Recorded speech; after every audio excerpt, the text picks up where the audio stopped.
Hello, everyone, and thank you for tuning in. Topic of discussion today is going to be Federalist number 18, titled "The Same Subject Continues: The Inefficiency of the Present Confederation to Preserve the Union," written by James Madison. So it's going to be a little bit of a change up here.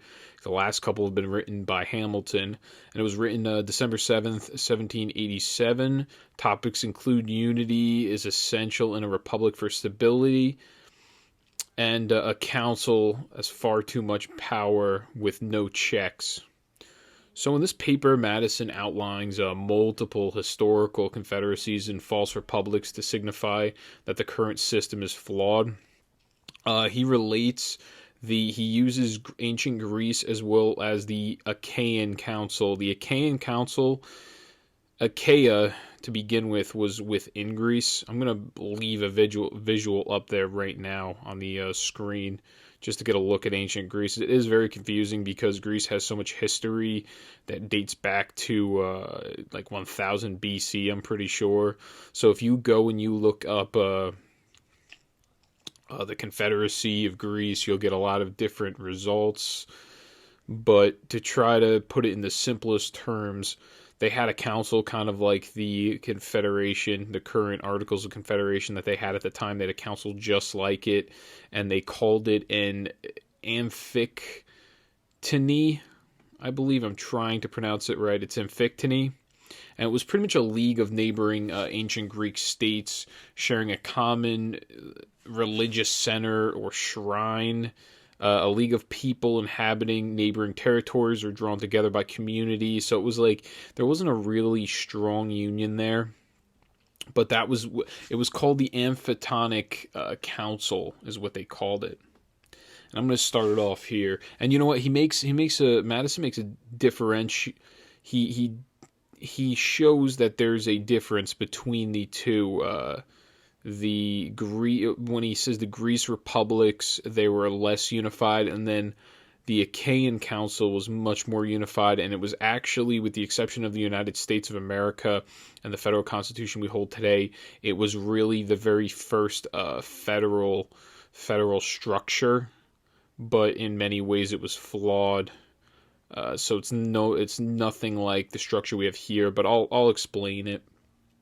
Now, Madison starts by stating, and I quote, "Among the confederacies of antiquity, the most considerable was that of the Grecian republics associated under the Amphictyonic Council. From the best accounts transmitted of this celebrated institution, it bore a very instructive analogy to the present confederation of the American states." So that he's just comparing it at this point. He's saying he's going to compare it to the current confederation. He contends that the current system does not it does have a council which every state's represented, but there's no check on their powers. Essentially, these systems only included that of a legislature that had the grand power of governing with no balance from a chief executive or a judicial branch. That's the situation that was really going on in the Articles of Confederation, as well as in these Greek Amphictyonic Council. The stronger members of these republic councils were eventually able to exploit the weaker ones. Ultimately, those republics were unable to retain their unity and collapsed to foreign influence many times. And I'll give you a couple examples, but he uses the examples, like I said, of Greece and Achaean or Archaeans. All the members of the council were independent sovereign confederacies, but also made federal council decisions. Thus, eventually, the system collapsed because there was no executive authority to balance the power of the council, and stronger members preyed on the weaker ones, like the bigger cities and the bigger, I guess you would call it states or territories. There would take over the smaller ones. There is so much chaotic and just tumultuous activity that went on in ancient Greece. I have a list. I looked up the list of wars involving Greece. Most of them, it seems like Sparta. Sparta is fighting in a very high percentage of the civil. I would rather call them civil wars, but they're not really considered a civil war because their civil war happened in like the middle 1940s. I think it happened. Their own civil war.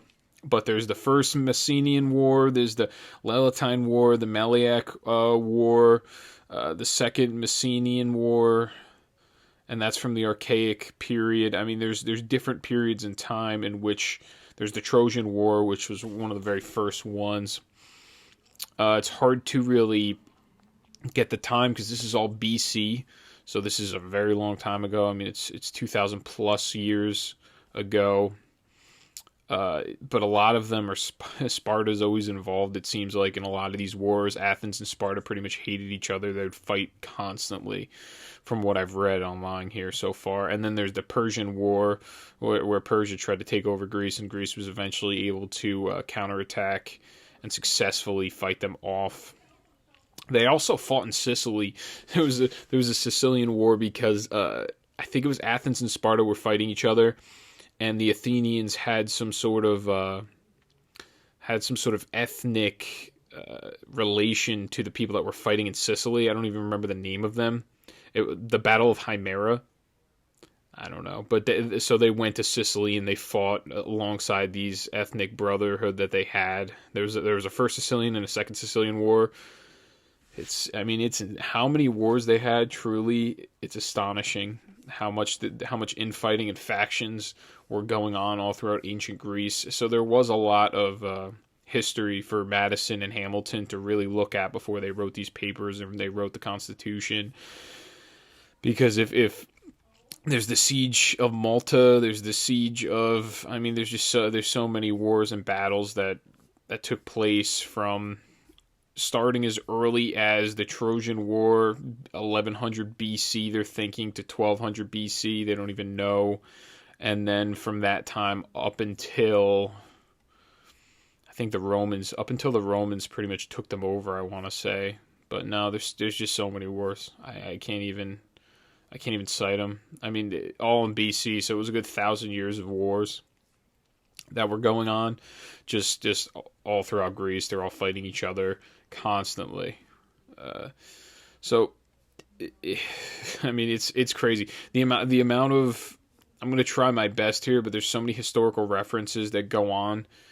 But so Madison's going to continue stating, and I quote, "The members retained the character of independent and sovereign states and had equal votes in the federal council. This council had a general authority to propose and resolve whatever it judged necessary for the common welfare of Greece, to declare and carry on war, to decide in the last resort all controversies between the members, to fine the aggressing party, to employ the whole force of the confederacy against the disobedient, and to admit new members," end quote. So in theory, this doesn't look that bad, but he's going to explain the flaws in this system. So he states, and I quote, "In theory and upon paper, this apparatus of power seems amply sufficient for all general purposes. In several material instances, they exceed the powers enumerated in the Articles of Confederation.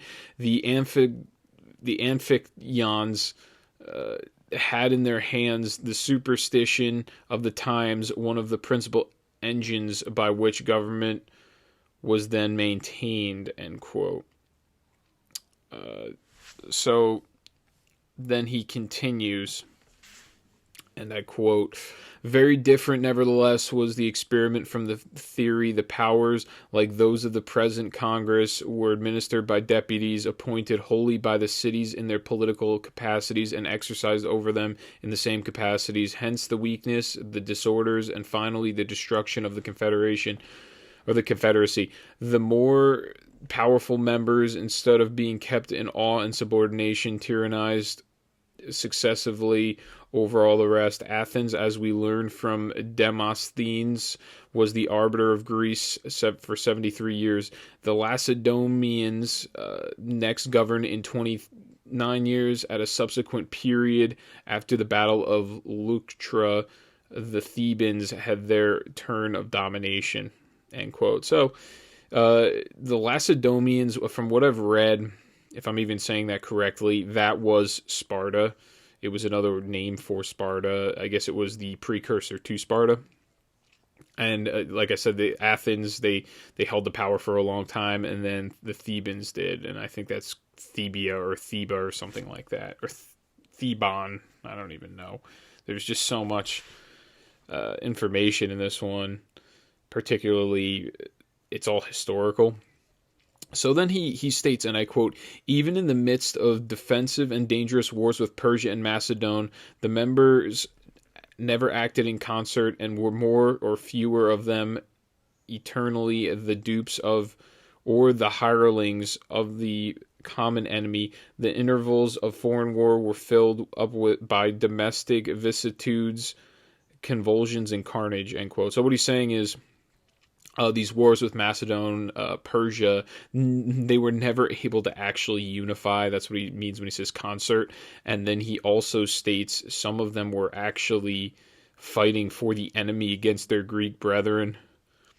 And it was constant vicissitudes, which means constantly inconsistent. What was going on, the amount of death, and who was the powerful one at a certain time, and it was just changing. The power was changing over, and the bigger and bigger, the bigger territories had more power over the smaller ones. They would take over the smaller ones, and then eventually new power would come along, and then they would take them over, and then they would just be fighting back and forth.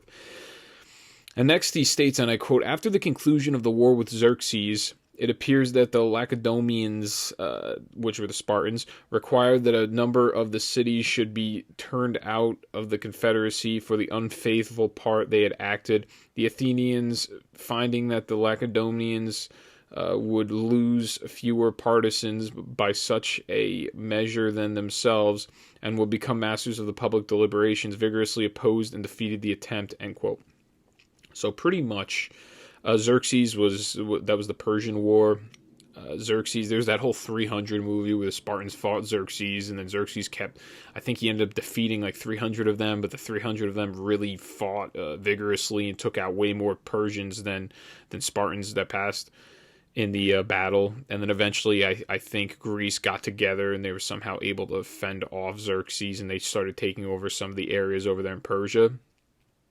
Now, the Spartans had the power at that time where they could have really taken the whole thing over, but the Athenians fought against them, I guess, in the council to make sure that didn't happen, because they were constantly, the Spartans and the Athenians, if you had to look up how many wars they have, I can only imagine how many there were.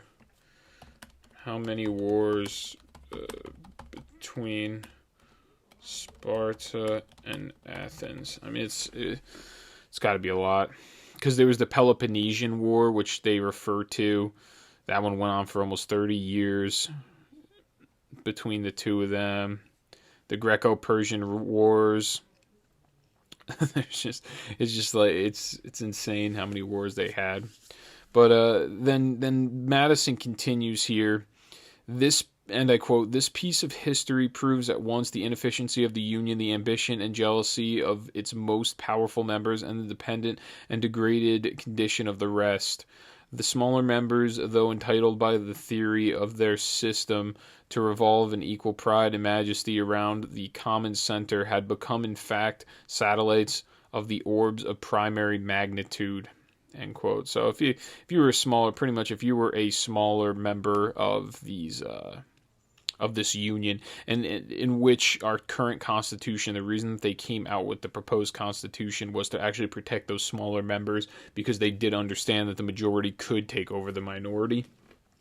And they've seen it. I guess they really were readers and they were students of history, because they understood how all the failings of the prior systems, the Roman republics as well as the Greek republics, which they do mention a lot and they refer to. Now he continues, Madison, he says, had the Greeks, says the Abbe Milo, been as wise as they were courageous, they would have been admonished by experience of the necessity of a closer union, and would have availed themselves of the peace which followed their success against the Persian arms to establish such a reformation. So they did get together, and Abbe Milo is from what I read, it's a French writer. I think he's a French dude. He was a writer, and he wrote, what is it? That was very important. He wrote the elements of the history of England from the invasion of Romans to the reign of George II. And I think that's what he is referring to, because that was written in 1771. At this time, it was 1787. So Madison must have read that book, and that's where he got that information from. Because if you're talking about the invasion of the Romans invaded at some time. They invaded Greece, and they pretty much took Greece over. And that's probably what he's referring to. Now, the Persians, they were able to establish a successful enough union to fight against Persia, but then they didn't establish a reformation, as in they didn't get, like, when the Revolutionary War happened in America, then, we had the Articles of Confederation, then after that, proposed Constitution, and it was ratified, and now we have our Constitution. They didn't do anything to reform their system. They just kept it how it was, and then they continued to fight each other. So after that victory with in the Persian War, Athens and Sparta became enemies, and from the Spartan victory in the Peloponnesian War, the Athenians were enslaved after that. And next he states, Madison, and I quote, "As a weak government when not at war is ever agitated by internal dissensions, so these never fail to bring on fresh calamities from abroad." End quote. So meaning these governments are only weak when they're not at war, and if they're ever agitated, they're always very quick to bring on foreign arms to help them in their battles. So let's say if and he'll explain this actually. He cites the instance where the Phocians they desecrated some temple that was considered sacred to Apollo, the Greek god Apollo. I think he's like the god of music or something like that, a bunch of different things. So the council, the Amphictonic Council, imposed a fine. The Phocians refused to submit to the decree. They said, "We're not paying, we don't care," just because they did not like the Spartans and the Athenians. And so in result, the council went and they seek the assistance of Philip of Macedon. And Philip of Macedon, if you look on the ancient Greek map, Macedon's northern of ancient Greece. I don't know if it's really technically part of ancient Greece. It seems like it is. But maybe they were not part of this council, because this council seems like it was much more existing in, like, middle to southern Greece, and then everything north of it they didn't really deal with. Now, when they did that, when they sought his assistance, he was able to infiltrate that council, and then Madison states, and I quote, "and by his arts and his arms made himself the master of the Confederacy," end quote. So once he got in there, Philip of Macedon, and he imposed himself on these other leaders that were in this council, he was able to pretty much take everything over and become the master of the Confederacy. And that's the problem whenever you invite foreign arms into any type of civil war, or you invite them into the country, it's harder to tell them to leave at that point. It's easier to accept their ships than tell them to leave. I think Hamilton or Madison says that in one of these papers that I mentioned before. And that's why they say stuff like that, because they really must have done their historical research. They knew the history. They were avid readers of history. These guys, they're really intelligent. It really is remarkable how smart they were and how much they really knew. And nowadays, people they seem to just kind of condemn them or disparage them, because a lot of them were slave owners. So just that alone is worth condemning them and never listening to anything they have ever said. Now, on the other hand, he explains the Achaean Council, which was much more successful in union, and he states because it was there tempered by the general authority and laws of the Confederacy, end quote. So when he says that, he means there was a general authority, there was a national government, there was a federal government system, and like I said, this was the very first recorded attempt at a federalism-like structure in government, but there was issues that they had, and I'll explain. So Madison states, he continues, and I quote, "The cities composing the League retained their municipal jurisdiction, appointed their own officers, and enjoyed a perfect equality. The Senate in which they were represented had the sole and exclusive right of peace and war, of sending and receiving ambassadors, of entering into treaties and alliances, of appointing a chief magistrate or praetor, as he was called, who commanded their armies, and who, with the advice and consent of the ten of the senators, not only administered the government in recess of the Senate, but had a great share in its deliberations when assembled." End quote. Now, and then he continues, and I quote, "One important fact seems to be witnessed by all the historians who take notice of Achaean affairs. It is that as well after the renovation of the League by Aratus as before its dissolution by the arts of Macedon, there was infinitely more of moderation and justice in the administration of its government, and less of violence and sedition in the people than were to be found in any of the cities exercising singly all the prerogatives of sovereignty. The Abbé Mable, in his observations on Greece, says that the popular government, which was so tempestuous elsewhere, caused no disorders in the members of the Achaean republics, because it was there tempered by the general authority and laws of the confederacy." So since, end quote, since they had that general authority, or that national government, which really wasn't, I mean, you have an executive, like I said, and that executive was, it seems like he was elected by the Senate, from what I've read. Exclusive peace of war, and who, with the advice. So yeah, so they would appoint the chief magistrate, the Senate, which really isn't, which could be corrupted. That's a system that for sure could be corrupted. There's not that many safeguards on it, but they did have a lot of reasonable amounts of power that they handed down to the municipality jurisdiction, but they still had their power as senators, and that was something that was different than the republics that were in Greece. The other ones they didn't have anything like that. They just had really their own individual governments in every single municipality, and there was really no one to answer to nationally. There was these BS councils, but these BS councils only had, so many people in them, and they really weren't handled seriously. And I think the difference really is that having that executive magistrate, when they say chief magistrate or executive magistrate, that's just pretty much a president. I think that is the difference, that it kind of combines like the safety of having a monarchy in terms of insurrections and factional violence.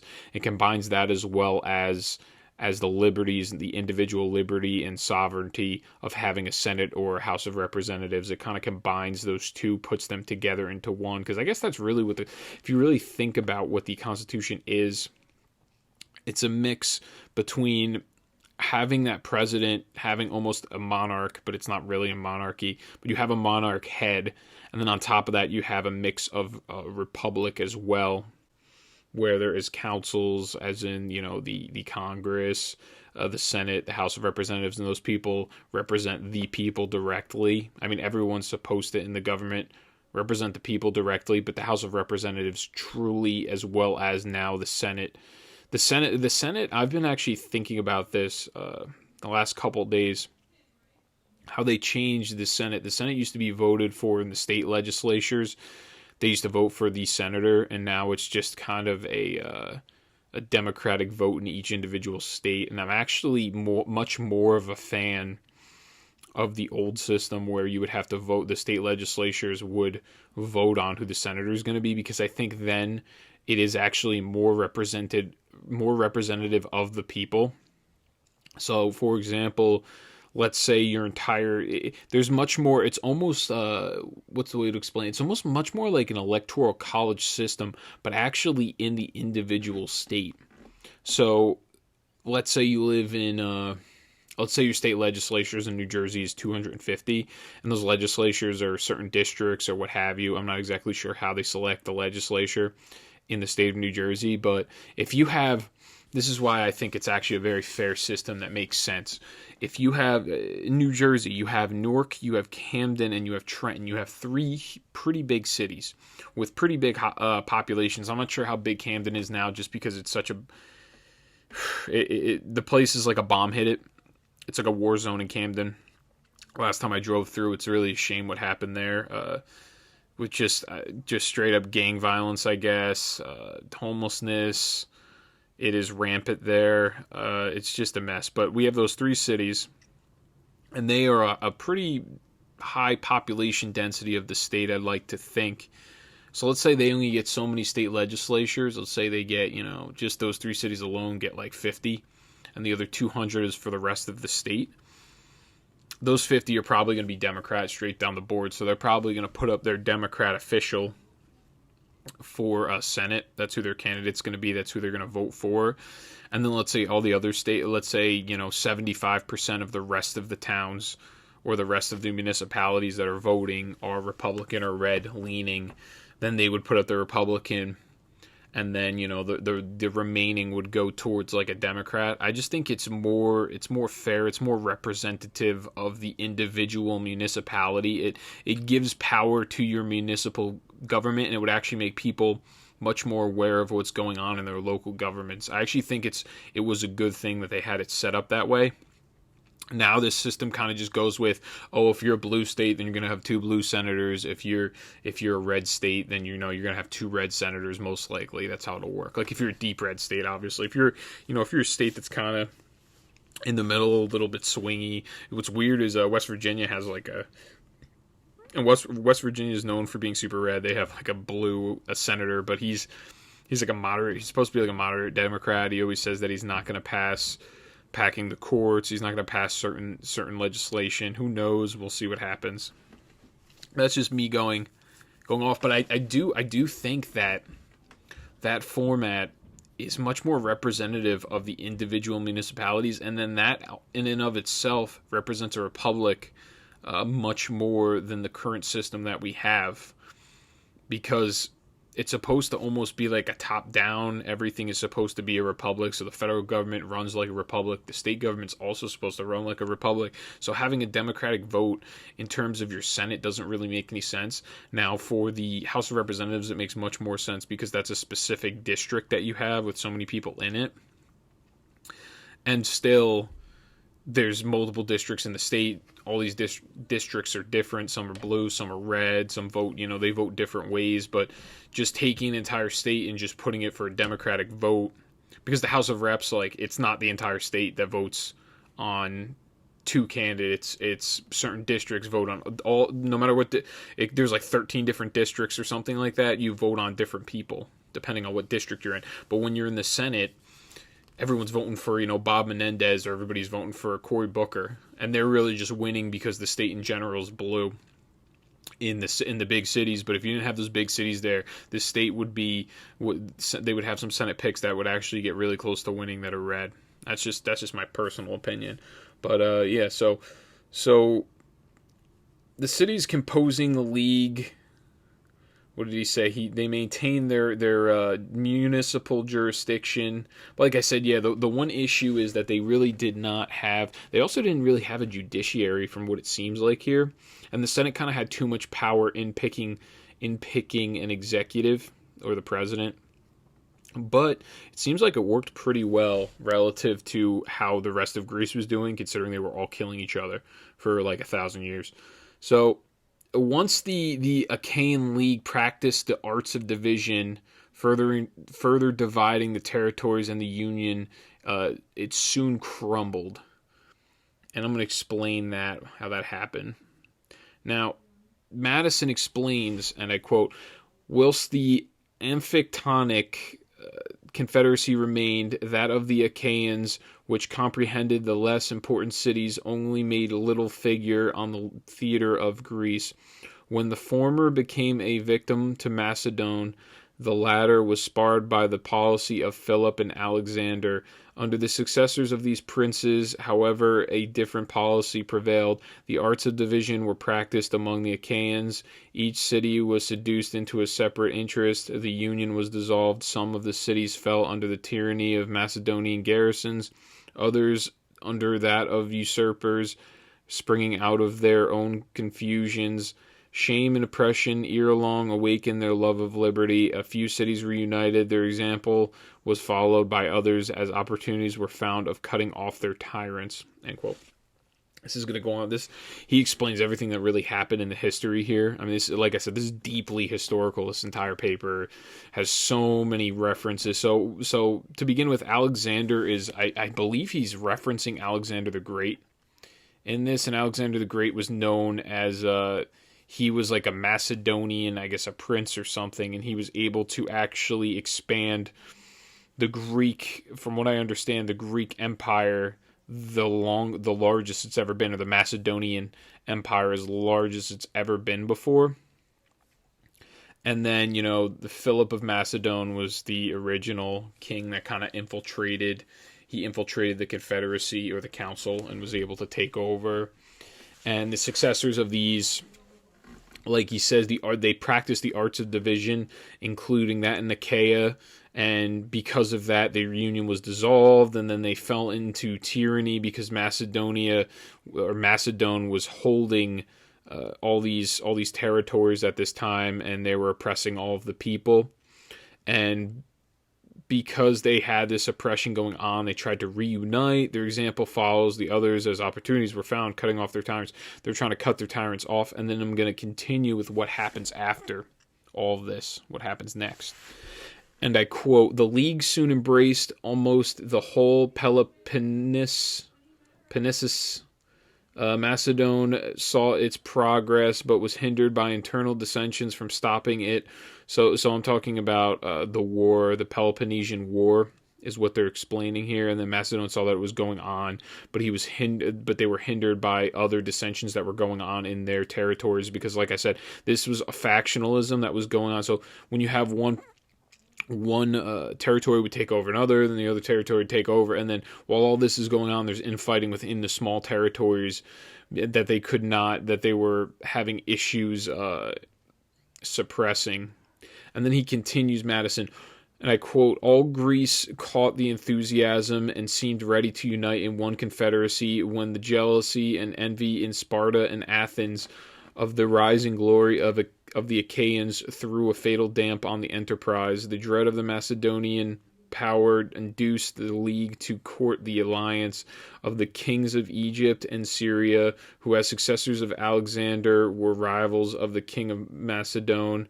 This policy was defeated by Cleomenes, the king of Sparta, who was led by his ambition to make an unprovoked attack on his neighbors, the Achaeans, and who, as an enemy to Macedon, had interest enough with the Egyptian and Syrian princes to effect a breach of their engagements with the League." End quote. So you have the king of Sparta, Cleomenes. He teamed up with Syria and Egypt, their princes, to fight against Achaia because he saw that the Achaeans were doing very well unifying to fight against Macedon. So everyone's just fighting each other. So you got Sparta shutting down Achaia because Achaia is looking more and more unified and effective, and he brings in Egypt and Syria into the mix, and just to defeat the Achaeans. And it seems like the Macedonians, I'm not sure if... Oh, that's what happened. So Achaia was actually doing so well, and they were getting so many other territories that were within Greece to unify, that the Macedonian power, that's when they created the alliance with the kings of Egypt and Syria. And then the king of Sparta also jumped in on it, and he decided to also suppress the Achaeans too. So just a giant gang up on the Achaeans for actually having freedom and having like a federalist-like system. So he continues on this note, and I quote, "The Achaeans were now reduced to the dilemma of submitting to Cleomenes or of supplicating the aid of Macedon, its former oppressor. The latter expedient was adopted. the contests of the Greeks always afforded a pleasing opportunity to that powerful neighbor of intermeddling in their affairs. A Macedonian army quickly appeared. Cleomenes was vanquished. The Achaeans soon experienced, as often happens, that a victorious and powerful ally is but another name for a master, end quote. So what happened is the Achaeans joined the side of Macedon because once I guess they were shut down, then Sparta's going to go at it with Macedon, and then the Achaeans joined up with Macedon to take out Sparta because Sparta was trying to take them out for practicing federalism. And then once they experienced the victory, it was almost like what happened if you look into history with Hitler, where Hitler was taking over. And if anybody has any questions about where Greek is actually geographically, it's east of Italy, the boot on the map in Europe. It's east of Italy, and then if you go a little bit more east and a little bit more south, then you're hitting the Middle East. You go east of Greece, and the old Persia is now currently Turkey. And then you go a little south of Turkey, then that's when you hit the Middle East. Just a quick geography synopsis there. And it was, like I said, you have nothing but just fighting going on throughout Greece, and it's almost hard to cover it and to follow because there's just so much going on, and the names they just keep showing up, and then the territories are changing names constantly too. So I couldn't even really find that good of a map to put up there for everybody because throughout the last 1,000 years, these territories have changed so often. Like Turkey has been, I think, 3 different things in its history. It was the Ottoman Empire. That was during World War II, but first it was Persia, and then I think it was the Ottoman Empire after that, and then after that I think it was, and now it's Turkey. Now it's just, and Greece is just constantly changing all the time during this period. During these 1,000 years. So the Macedonian army, once they defeated Sparta, then they took over. Now they were the masters of the Achaeans. So Madison details that the Achaeans then went and they asked the Romans to help fight off Philip of Macedon, introducing foreign arms. And then Rome would go on to eventually defeat them, Macedon, with the help of Achaia, but then they would go to take over Achaia and cut it into pieces, causing more dissensions. And this is something that was said here, that he said in the beforehand quote, and it says, the contests of the Greeks always afforded a pleasing opportunity to that powerful neighbor of intermeddling in their affairs. So whenever you saw one fight going on, it was like there was always that third guy that was ready to jump in on it. So when they asked Rome to come in, then now Rome was going to become the oppressors once they were able to defeat Sparta, or to defeat Macedon. So then he continues on this, Madison. He states, and I quote, "By these arts, this union, the last hope of Greece, the last hope of ancient liberty, was torn into pieces, and such imbecility and distraction introduced that the arms of Rome found little difficulty in completing the ruin which their arts had commenced. The Achaeans were cut to pieces, and Achaia loaded with chains under which it is groaning at this hour," end quote. So he's saying under which is groaning at this hour. It's 1787. I was looking up Achaia in 1787, and I couldn't really find any information. So maybe at that point there was, I mean, I hate to say it, was there slavery at that point in Achaia? Because that would be crazy. That'd be insane. But from what goes to show here is that slavery at this time was something that was normalized, and it was a normal thing in the BC times. And then even in the up until 1850 in America, and then after it ended in America, slavery, then it started to end all around the world. I think before America was Great Britain, and maybe some of the other European countries might have got rid of slavery before America. I'm not exactly sure, but America is known as recorded as the quickest country to rid itself of slavery, or the quickest empire or nation to ever to do it for such a short period of time. If you think about the existence of America, it went on for about, and I'm not diminishing the fact that slavery happened, I'm just saying in terms of the amount of time that it went on for about, since the beginning of America, 75 years or 85 years. And then you have other countries like Great Britain where it went on for a very long time. The British Empire enslaved many, many people, more people than have ever probably been enslaved by any other nation or any other empire in the history of the world, other than maybe the Roman Empire, just because the Roman Empire was about as large as Great Britain. But at that time, I think Great Britain, there was more of a population. The population was much more voluminous at that time, I think. So Great Britain might have them beat out. But yeah, so they had this was considered a normal thing at that time, that one territory would take over the other, and then they would enslave the people, and then they'd fight back, and it was just going back and forth.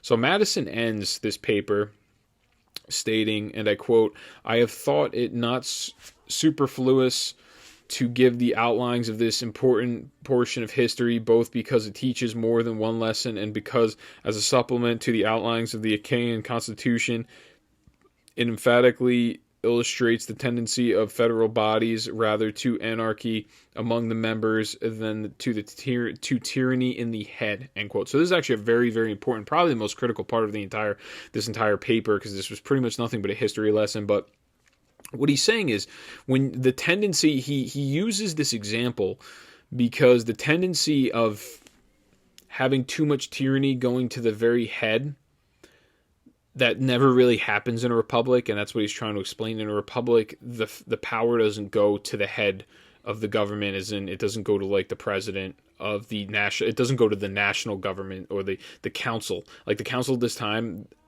the Articles of Confederation, as well as in these Greek republics that they had, the council was meaningless. The council had really no power. It said it had power, but it really didn't do anything. There was all this factional violence going on. So what the dissenters of the proposed constitution were afraid of, that the tyranny would go to the head and it would go to the president, or it would go to the national government. Like, they didn't want the national government in general, meaning the Congress, the Senate. They didn't want the president to hold all of the power. That's what they were truly afraid of. But history shows that the national government really never holds the power when it's not powerful enough to do anything. Like, these systems were set up. So any republic in the history of republics in general, the national government has never been powerful enough to suppress the people, or to even suppress nobles, or suppress factional violence, or an overthrow of them in the national government.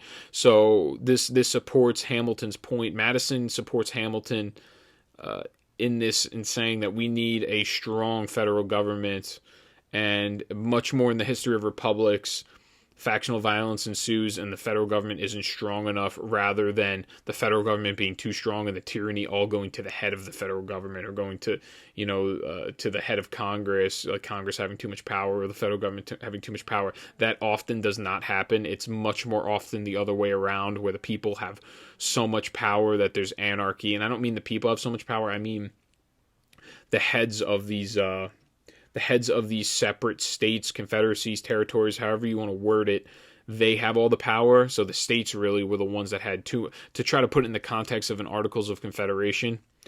The way that they viewed it, Madison and Hamilton, is the states had too much power and they were going to cause factional violence, because in the history of ancient Greece, ancient Rome, that's what happened in the republics, is the states themselves had too much power, or the territories, like I said, had too much power. The national government did not have enough power. And then when the factional violence would happen between one state and another, the national government was useless. So, in summation and in conclusion, the goal of this paper is to represent false republics and the imperfection of the confederacies in past times. In this paper, Madison exudes the necessity for a federal government that has core agreed upon principles, like a constitution and an executive branch, as well as like a judicial branch. And even a Congress that represents the people directly, but also protects their rights. So that's really going to be it. That's going to conclude this one. I know it was long, it was cumbersome, it could have been boring at times. I tried to do my best to best represent the historical context of exactly what he's referring to. If you're not a history buff, it's probably boring for you. I mean, me personally, I went through all this history in school. You totally forget about it because there's just so many years and so many scenarios and so many different countries and empires. But it's nice to brush up on it again. But that's going to be it. Please like, share, subscribe. Make sure you drop the mic. Let people know about the podcast. If you want, shoot me an email. I have it on my description of the video. The email will be up there if you want to shoot me an email. Just thoughts, concerns, ideas, criticisms of the podcast. And today's Friday. I hope everyone has a great weekend. I will see everyone. If I'm not putting up a current event video, which I probably will be, I will probably be putting up a current event video this weekend. So I'll see everybody on either Saturday or Sunday. But if I don't, I'll see everyone on Monday. Everybody take care. Have a good weekend.